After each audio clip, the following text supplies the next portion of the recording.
What's up, it's Auto Handles, and in today's video, I'm going to be discussing some NBA hot takes. But before I can get into the video, be sure to like and subscribe. Let's begin. The first hot take says that this current version of the Suns will never make the playoffs again, and Bradley Beal will become the first piece of the Big Three to be traded. If the playoffs started today, no, the Suns wouldn't be a playoff team.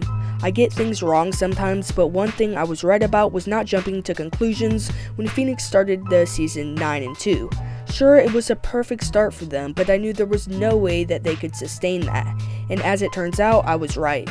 Over their last 20 games, they've only managed to win 6, including a tough 133-125 loss to the Pistons. That's not championship level basketball. I've said the same thing about the Kings after their loss to the Pelicans, and yes, even they dropped a game to the Pistons. If you're trying to be a playoff team and want to be taken seriously, you can't afford to lose to teams like Detroit. If the Suns want to start building a winning culture, they need to do it now, because winning isn't a word I'd use to describe their postseason performances. Last year, plenty of people thought Phoenix would take down the Timberwolves in the first round, even though they were the lower seed, simply because they swept Minnesota in the regular season 3-0. But those same people learned a valuable lesson. The playoffs are a different beast. When it mattered most, the Suns got swept, and it wasn't even close. The Timberwolves won all 4 games by an average of 15.5 points. The Suns couldn't win offensively, which was supposed to be their strength, but that was supposedly their only advantage because defensively, they were atrocious. At one point, Frank Vogel put Bradley Beal on Anthony Edwards, and that didn't end well. He tried Devin Booker, Kevin Durant, and Royce O'Neal, but none of them could slow Edwards down. That was a problem. Meanwhile, for Minnesota, Nickeil Alexander-Walker and Jaden McDaniels were locking down on the perimeter all series, and Rudy Gobert controlled the paint, neutralizing the Suns' offense, which was supposed to be their superpower. This year feels like the same story. Honestly, I don't think the Suns are making the playoffs. They might not even stay healthy enough to lock in the 10th seed over the Spurs just to get a shot at the play-in. And if the Suns GM decides to blow it all up, I agree. Bradley Beal will likely be the first piece of the trio to go. The second hot take reads, this is the first year where there is finally a conversation for SGA being superior to Luka. We saw Luka be a cone on defense in the playoffs and has dealt with a lot of injuries this season. SGA has been more consistent and the overall better player.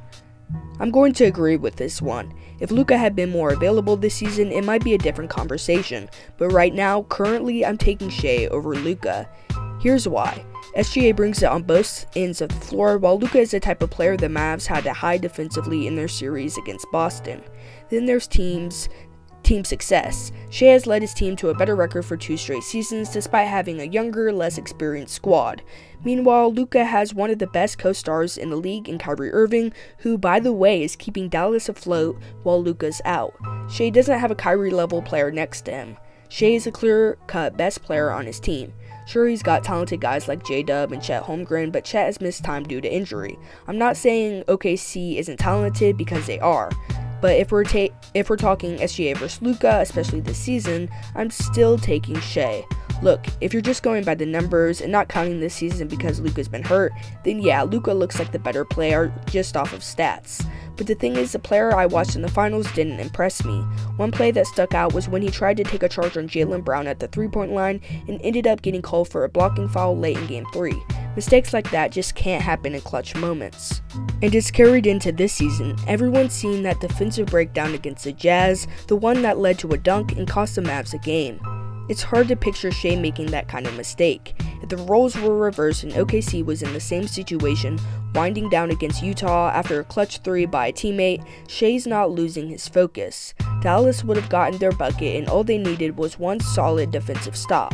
I'm confident Shai would stick to his assignment and not make a careless play like that in the same situation. And I don't want to come off as a Luka hater. I'm not one, at least not right now.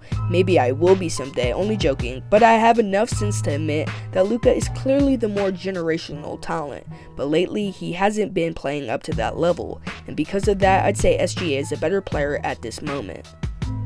The third hot take says, everyone's overhyping Jared McCain. I see him turning out like Tyreke Evans 2.0. He's had an impressive rookie season, but that's probably the peak of his career. I'll try to keep this brief, but no promises. I strongly disagree with the take comparing Jared McCain to Tyreke Evans. Honestly, I don't even feel like this needs much of a response. Right now, Jared can't prove anyone wrong because he's sidelined for the season with a left meniscus tear, which is unfortunate since he was one of the bright spots for Philly, but when he was healthy on the court, he looked nothing like a future Tyreke Evans.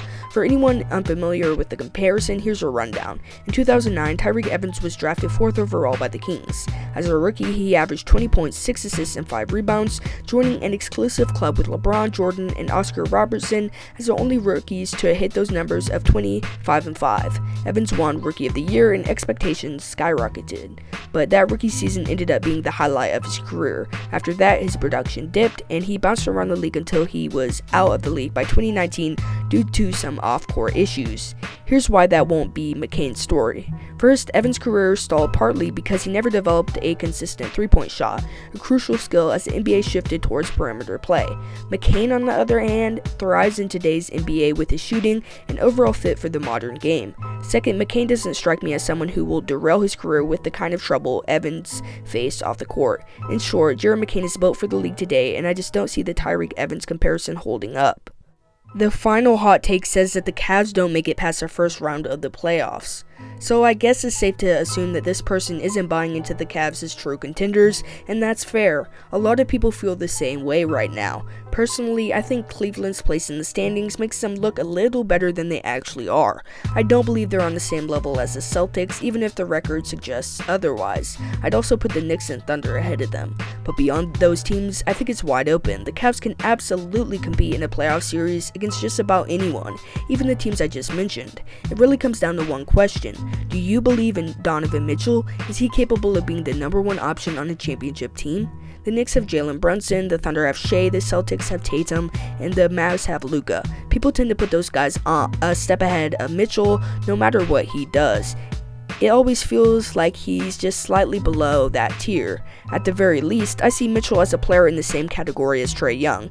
And for the record, I think Mitchell is far better than Trae, but the point is, Young isn't seen as a top tier superstar, yet he can still outplay anyone, Giannis, Jokic, whoever, for stretches. He just can't sustain it for an entire regular season. For the Cavs to make a deep playoff run, Mitchell has to take over. We've seen him dominate quarters, we've seen him take over games. Now he needs to take over entire series if the Cleveland Cavaliers want to go far. The Cavs just don't have the same star power as some of their rivals on paper, but Mitchell's ability to elevate his game will be the key to their success. If the playoffs were to start today, the Cavs could end up facing a team like the Bulls or the Heat because they're the 1 seed. Unless Bam Adebayo returns to his previous elite form during the series, or if they play the Bulls and Vucevic and Levine really get in sync, it's hard to see how the Cavs would lose in the first round. But what do you think? Which hot takes do you agree with, and which hot takes do you disagree with? Tell me in the comment section below. Until next time, peace.